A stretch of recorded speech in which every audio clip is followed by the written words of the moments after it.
Bom dia, boa tarde, boa noite, queridos e queridas alunos do oitavo ano, agora do oitavo ano, hein? Aqui é o Danilo, professor de História, para iniciar mais um ano de estudos, infelizmente, remotos. Porém, com perspectivas de melhora, haja vista que teremos já, a partir desta ou da próxima semana, os plantões de dúvidas, em que os alunos poderão conversar com os professores na escola, e aí, talvez ainda em março, aulas presenciais com número de alunos reduzido, com tempo de aula reduzido, porque a questão da Covid-19 ainda não foi resolvida, ainda estamos, infelizmente, longe disso, mas estamos buscando possibilidades para que as aulas sejam mais efetivas, para que o aprendizado ocorra de maneira mais concreta, para que os alunos tenham a sensação de que a escola está participando mais, a cada dia mais, da vida das famílias e dos alunos, tá bem? Então, vamos lá. O nosso desafio não é simples, mas tenho certeza que unidos a gente pode superá-los, tá bem? Bom, e nós vamos iniciar os nossos estudos do oitavo ano retomando um tema que é do sétimo ano, porque nós não conseguimos desenvolver todo o conteúdo, todo o cronograma, e não podemos deixar este assunto que é vital para o entendimento histórico dos temas do oitavo ano, tá? Então, nós vamos estudar agora as invasões holandesas no Nordeste brasileiro. Então, vamos tentar entender como e por que os holandeses invadiram o Nordeste brasileiro. E, por fim, quais vão ser as consequências desta invasão e da derrota dos holandeses a partir de 1650, 1654. Tá bom? Então, quero que você embarque comigo nessa viagem para que a gente entenda um pouquinho de Brasil holandês e suas consequências para a história do Brasil, tá? Então, pois bem, queridos alunos, alunas, iniciaremos nosso conteúdo e atividades com as invasões holandesas do Nordeste brasileiro. Em breve relato, falaremos sobre a formação da União Ibérica, uma crise dinástica. Então, primeira coisa que você tem que saber é o que é uma dinastia. Dinastia é uma série de reis de uma mesma família que se sucedem no trono, tá? Então, é a mesma família que governa um reino. Isto é uma dinastia. Bom, pessoal, o que acontece? Nós, os professores de história, nós preparamos um texto que, a princípio, pode causar um pouco de estranhamento, porque ele é longo, mas é um texto extremamente didático e fácil de entender, tá? O que eu vou fazer aqui agora é explicar o texto, cada parágrafo, cada informação importante. Mas isso não tira a sua responsabilidade de ler o texto, para que você consiga responder as questões no final da atividade, tá? Então, eu vou fazer uma explicação geral, mas eu não vou ler o texto para o vídeo não ficar cansativo e muito longo, tá? Então, vamos lá. A invasão holandesa tem relação direta com a tal da União Ibérica que eu falei há pouco. Mas, Danilo, o que é União Ibérica? União Ibérica é a união de Portugal e Espanha em uma só coroa, em um só monarca, tá? Em 1570, isso tudo está escrito aqui no texto, tá, pessoal? Em 1570, Dom Henrique, rei de Portugal, morre. Dom Henrique era um cardeal, ou seja, era um padre. E ele não podia ter filhos, ele não podia se casar. Logo, quando Dom Henrique morre, ele não deixa herdeiros. E a dinastia de Avis termina, porque não há um sucessor. há uma crise interna e chega-se à conclusão que Felipe II, rei da Espanha, é um primo distante de Dom Henrique, que morreu, e ele teria direito a assumir o trono português.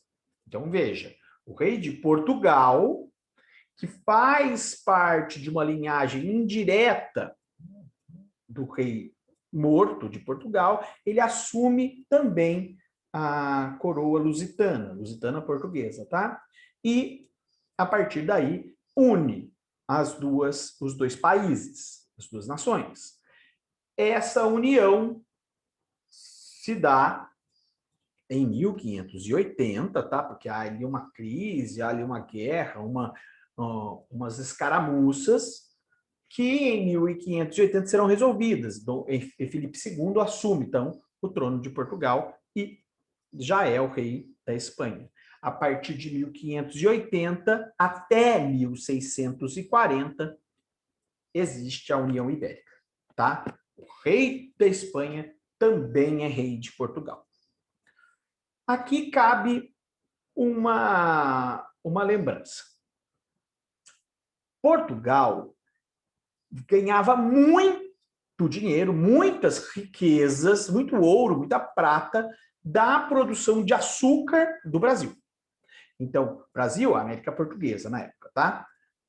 O açúcar era retirado do Brasil e enviado para a Holanda. A Holanda comprava os Países Baixos, tá? Holanda e Países Baixos, nesse sentido, é a mesma coisa, tá bom?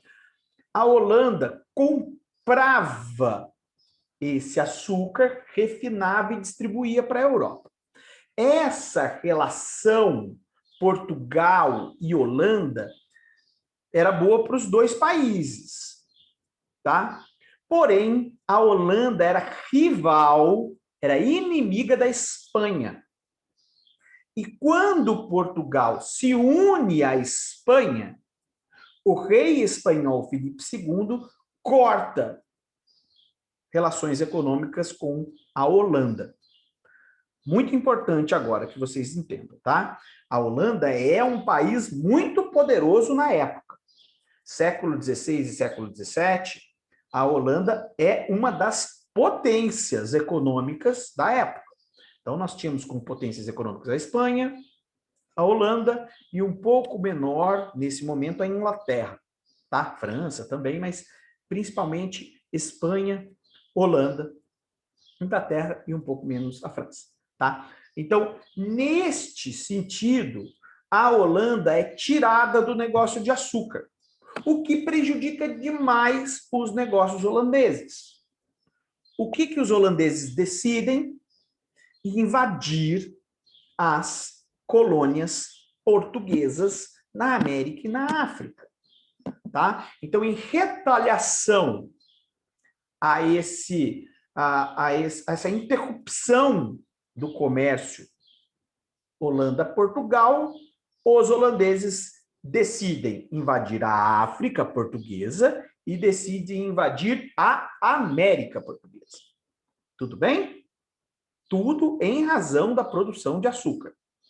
Tá? Então, ficou muito claro para vocês agora. É claro que vocês vão ler o texto e vai ficar mais claro ainda. Mas, devido à interferência da Espanha nos negócios de Portugal e Holanda, negócios esses que envolvem o açúcar do Nordeste, os holandeses decidem invadir a África portuguesa, que envia escravos para a América, e a América portuguesa, que produz o açúcar. Tudo bem? Ótimo. A invasão do Nordeste. Aqui nós temos uma foto de Recife, que foi a capital do Brasil holandês, do Nordeste holandês, durante o período de ocupação do Nordeste pelos holandeses, tá? Então, é uma foto bem bonita aqui do centro de Recife. E E aqui nós estamos vendo que os holandeses tiveram algumas tentativas mal-sucedidas de invasão do território nordestino,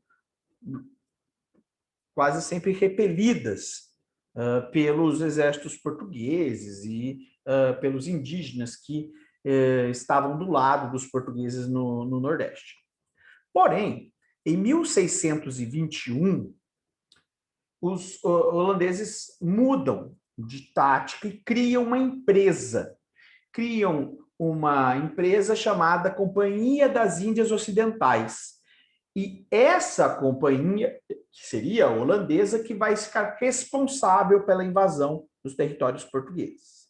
Essa empresa consegue, num primeiro momento, invadir a Bahia, Salvador, mas logo esses holandeses são repelidos também. Eles tomam Salvador, porém, em menos de um ano, os portugueses expulsam os holandeses de Salvador, da Bahia.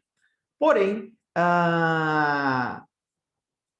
não satisfeitos, os holandeses mudam o foco. Eles mudam, em vez de atacar a capital do Brasil português era Salvador, eles vão atacar a Pernambuco, que era onde tinha os maiores engenhos de açúcar. E essa tática dá certo. Os holandeses, em 1630, invadem Pernambuco com mais de 7.000 soldados. E conquistam Pernambuco tomando mais de 100 engenhos de açúcar. Aí sim é um trauma principalmente para Portugal. Essa tomada do maior produtor de açúcar do Brasil, que era o Pernambuco, principalmente Recife. Ao mesmo tempo, invadiram a África. Digamos assim, o aprisionamento e o tráfico negreiro para as Américas ficou ao encargo dos holandeses. Então, veja que golpe duro sobre os portugueses. Os holandeses tomam a produção de açúcar e tomam a produção de escravos. De 1630 a 1637, houve uma expansão grande dos holandeses pelo Nordeste, ocupando parte da Bahia, da Paraíba, do Sergipe, certo? E tudo isso desenvolvido, entregue a partir de 1637 para o governador alemão, que governou em nome dos holandeses, o governador João Maurício de Nassau. Esse João Maurício de Nassau vai ser um símbolo de desenvolvimento para o Nordeste. Por quê? Porque ele vai realizar várias reformas urbanas, tanto em Recife como em Olinda, que eram na época e são até hoje, duas das principais, se não as principais cidades de Pernambuco. Então, olha, veja, entre 1637 até 1643, a colônia holandesa no Brasil foi administrada pelo alemão Maurício de Nassau. Isso é importante, tá? Eu vou até ler aqui de forma literal para vocês. A economia açucareira, destruída pela batalha entre holandeses e portugueses, sofreu uma melhora com normas de higiene em Recife, um aumento da distribuição de alimentos, uma evolução científica e artística em Pernambuco. Houve também uma liberdade religiosa nos territórios controlados pelos holandeses. Então, veja, a Holanda promoveu reformas progressistas na economia e na sociedade e na religião do Nordeste, tá? Por outro lado, eles não mexeram no trabalho escravo, ou seja, eles mantiveram o trabalho escravo, tá? Entretanto, problemas financeiros da Companhia das Índias Ocidentais exigiram um trato mais rigoroso com relação a essas posses, com relação aos fazendeiros. Então, os fazendeiros do Nordeste, que num primeiro momento apoiaram essa administração holandesa, num segundo momento, ela ficou hostil. Ela não mais estava do lado dos holandeses e voltou a apoiar os portugueses. Então, quando os holandeses intensificaram a cobrança de impostos, cobraram os empréstimos enviados ao Maurício de Nassau para que fosse distribuído para os fazendeiros, quando os fazendeiros se viram oprimidos por essa cobrança mais rigorosa pelos holandeses, os fazendeiros se baldearam de novo para o lado dos portugueses. E aí, os problemas financeiros da Companhia das Índias Ocidentais evidenciaram a existência do projeto colonial.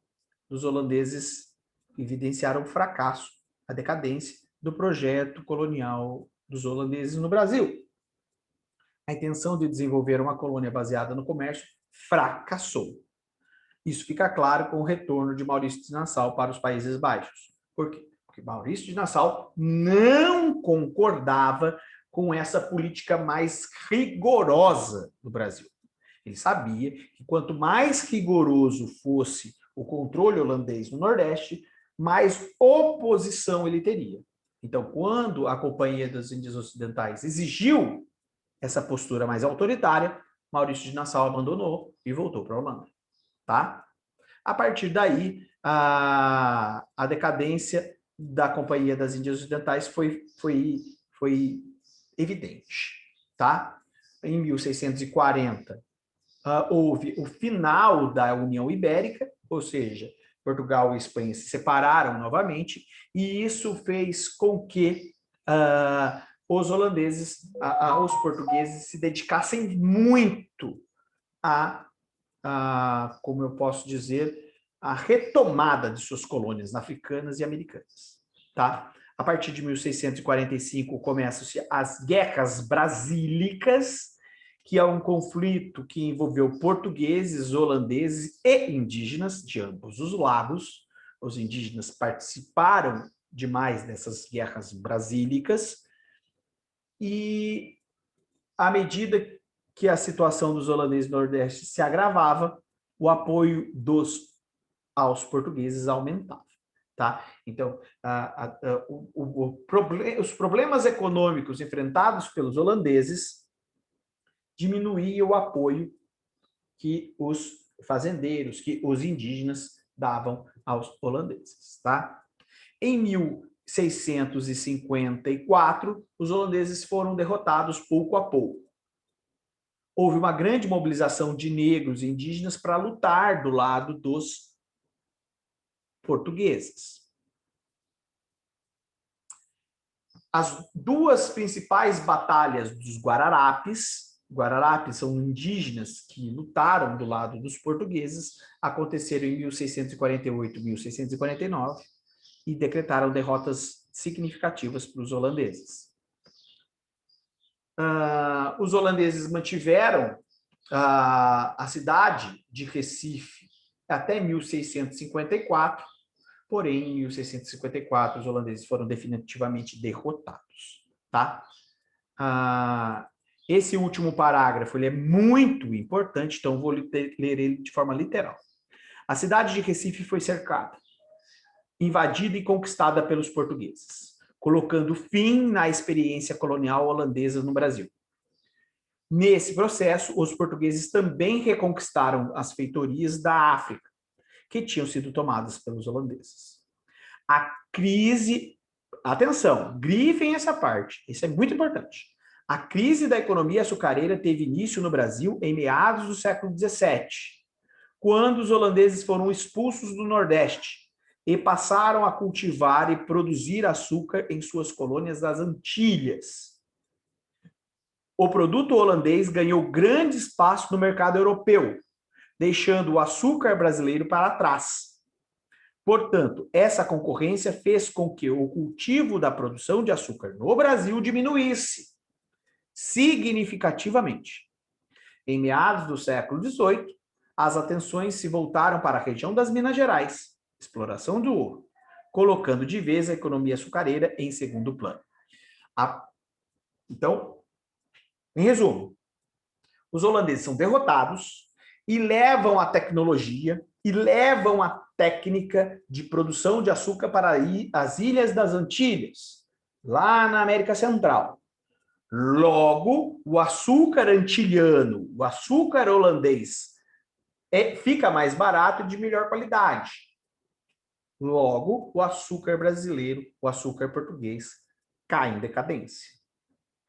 Passa a ter menos representatividade. É vendido, tá? A produção continua, porém, uma produção que sofre uma concorrência muito grande do açúcar holandês, que agora vai estar nas Antilhas, na América Central.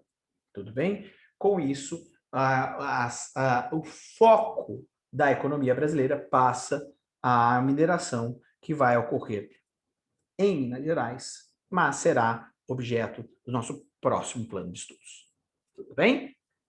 Vamos às questões. Uma das consequências diretas da União Ibérica foi a invasão holandesa no Nordeste, como vimos há pouco. A Holanda possuía grande participação na produção de açúcar brasileiro por causa da relação amistosa com Portugal. Todavia, a Espanha estava em guerra aberta contra a Holanda. Com o domínio espanhol estendido sobre o Brasil, os holandeses resolveram atacar o Nordeste brasileiro para garantir seu controle sobre a produção e comercialização do açúcar. Questão A. Descreva a participação dos holandeses na produção de açúcar. Vamos lá, voltar no texto? Vamos lá? Subindo lá na página 1, essa resposta é bem fácil, lá na página 1. Ó. Aqui.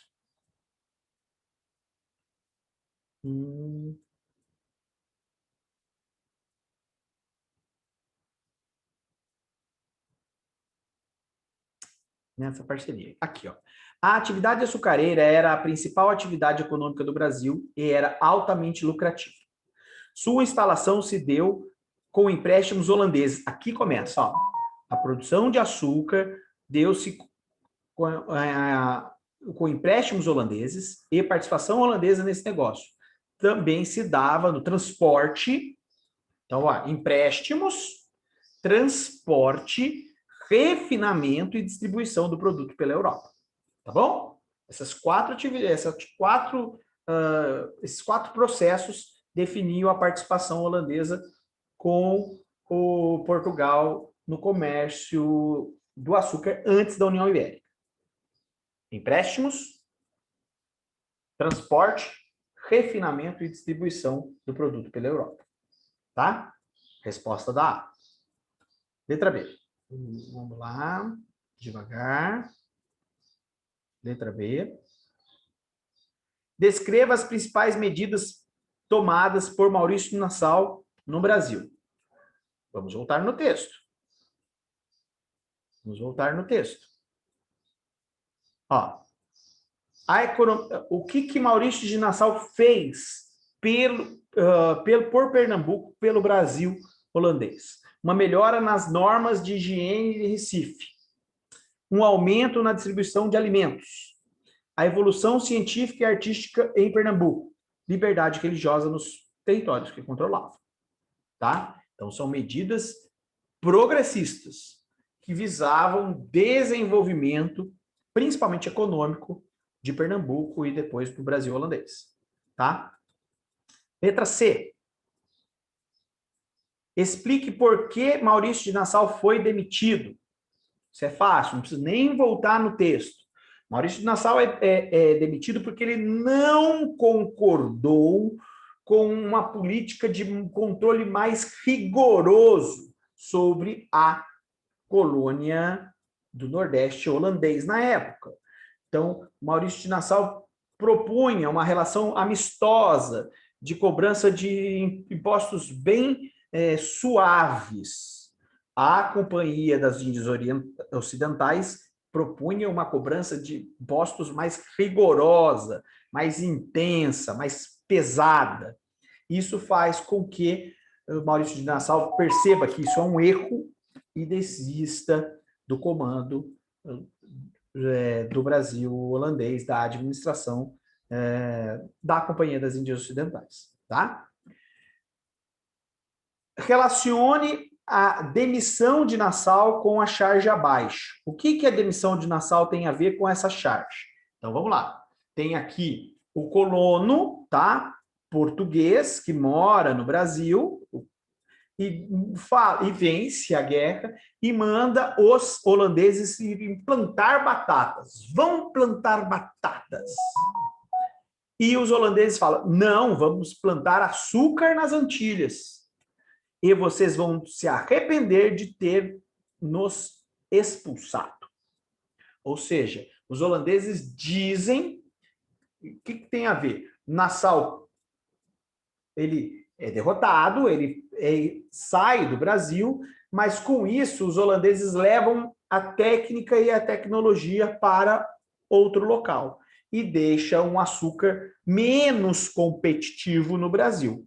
Ou seja, o Brasil vai amargar crises econômicas com essa expulsão dos holandeses do território da América Portuguesa.